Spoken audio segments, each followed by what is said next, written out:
This video is on the HP Prime and OneNote solving linear equation systems with no solution. We will use two equations, two unknowns. When we have the ratio of the coefficients be the same, 3 to 3 and 1 to 1, but the ratio of the constant different, we end up with a no solution problem. Let's start by resetting our calculator. So if we right click and we go to calculator reset, we can easily plot the graph of our equation by transforming the equations into y equals. So let's go to our app key. Let's press enter.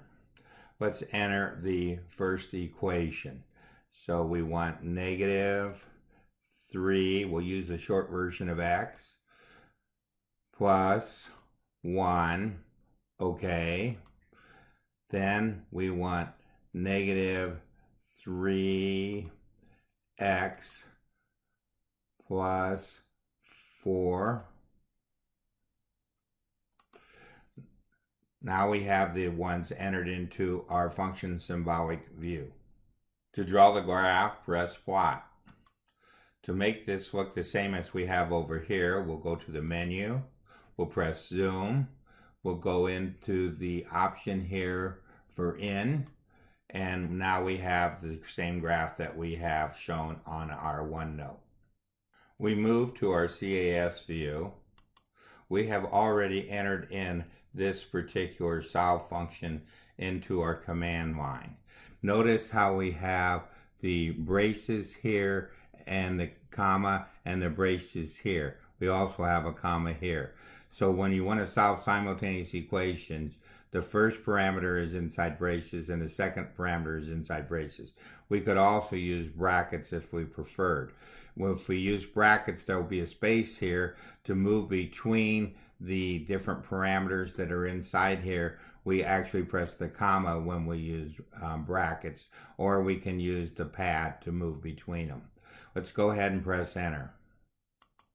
And we see that our answer turns out to be the empty set. Let's next take a look at how OneNote would solve this problem. So we take our y equal and we substitute in, and we use Microsoft Word to come up with this particular equation. So if we highlight this particular equation here, if we go to the math icon and we go here to select an action, graph both sides in 2D, we come up with the same graph that we have here. If we pick the option for solve for x, it tells the system of equation has no solution. So what we did is we said that we have here an inconsistent system. We took the empty set, other notation for empty set, and put this into our word processing to write this out for us. We used Microsoft Word equation editor to come up with these symbols. This ends our lesson on no solution for linear equations with two unknowns.